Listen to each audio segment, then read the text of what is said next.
और कौन अंग्रेज तुम्हारे पीछे पड़ा है? क्यों नहीं तुम सूर्यास्त के पहले विवाह करते हो, अभिजित मुहूर्त में करते हो? वेद तो वही कहता है। तो तुम्हें तो ये भी ज्ञान नहीं है। हिंदू धर्म का डंका लेके घूमते चल रहे हो, डंका पीट रहे हो हिंदू धर्म का। तुम्हारे विवाह में देवताओं का कितना अपमान होता है। अरे विवाह में दो प्रकार के कार्ड बनाओ। विवाह एक संस्कार है, विवाह एक यज्ञ है। अरे भैया, खाने पीने खिलाने वाले के लिए एक दिन रिसेप्शन जो करते हो कर दिया करना, पर विवाह में बड़े लिमिटेड लोगों को बुलाया करो।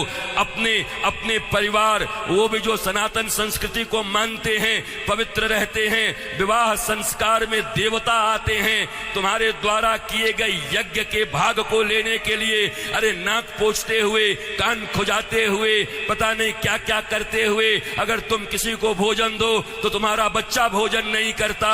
ऐसे ऐसे आंख करके बच्चे को दो। शी मम्मी, कितनी गंदी हो तुम। और देवता आते हैं तुम्हारे बेटे और बेटियों के विवाह में। वो एक यज्ञ होता है। कोई शराब पी के खड़ा होता है, कोई गांजा पी के खड़ा होता है, कोई गुटके खाए रहता है, चमड़े के बेल्ट पहने रहते हैं, जूते पहने रहते हैं। 3 घंटे तक दूल्हा उपवास नहीं रह सकता। कोई फूफा बन के पेप्सी ढकेल देता है, कोई जीजा बन के कोक ढकेल देता है। अरे आज 3 घंटे जो अपने सिया को, अपनी जानकी को पाने के लिए उपवास तक नहीं कर सकता, वो क्या पालेगा अपनी पत्नी को, धर्म पत्नी को?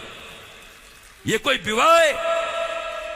ये कोई सनातन संस्कृति है? और इसी को तुम विवाह कहते हो। विवाह यज्ञ है, यज्ञ है। इसलिए हमारे यहां तलाक और डिवोर्स का कोई सिस्टम नहीं है। उनके यहां विवाह एक एग्रीमेंट है, आज हुआ है कल तोड़ देंगे। पर सनातन संस्कृति धर्म पत्नी और पति स्वामी, इस प्रकार की एक संरचना है। विष्णु और लक्ष्मी बताया जाता उनको। तुम कौन से विवाह कर रहे हो? अंग्रेजों के पिट्ठुओं, अंग्रेजों के गुलाम बड़े बन गए हो। भारत के पैसे खा करके उन पैसों से भारत को ये दिखा रहे हो अंग्रेजों और पाश्चात्य संस्कृति की तरह विवाह करके साधारण भारतीयों के मन में लोभ उत्पन्न कर रहे हो।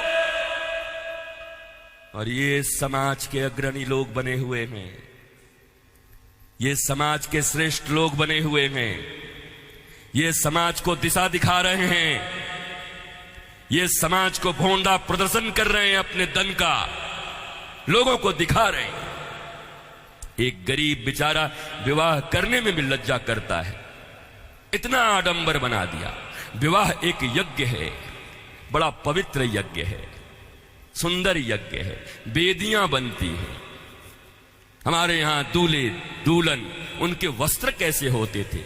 देखो आज के 50 साल पहले ही देखो ना, 50 साल पहले के फिल्म देख लो बॉलीवुड में, तो समझ जाओगे कैसे वस्त्र पहन करके विवाह करता हमारे यहां पर। क्योंकि बॉलीवुड भी या सिनेमा भी समाज का दर्पण होता है। और अब बदले हुए बॉलीवुड को देख लो कि अब कैसे विवाह करते हो।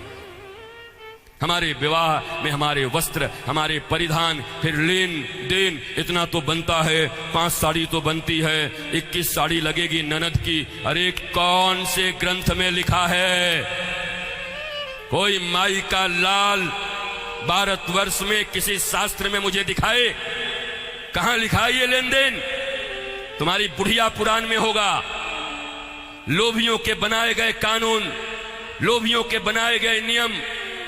अरे जरा सोचो, एक बच्ची, एक बेटी अपना नाम, अपना गोत्र छोड़कर आती, अपना टाइटल छोड़ करके आती, अपने घर परिवार, माता पिता भाई बहन सखी सहेली छोड़कर आती, और तुम्हारे वंश को बढ़ाने के लिए तुम्हारे घर में आती है। उसको भी टीवी, फ्रिज और कार के लिए मिट्टी, तेल और पेट्रोल से जला देते हो। तुम्हें शर्म नहीं आती? भारतवर्ष में जन्म लेकर बैठे हो। तुम्हारी बाजुओं और भुजाओं में अगर शक्ति है तो अपने पैसे से कार खरीद लो, अपने पैसे से फ्रिज खरीद लो।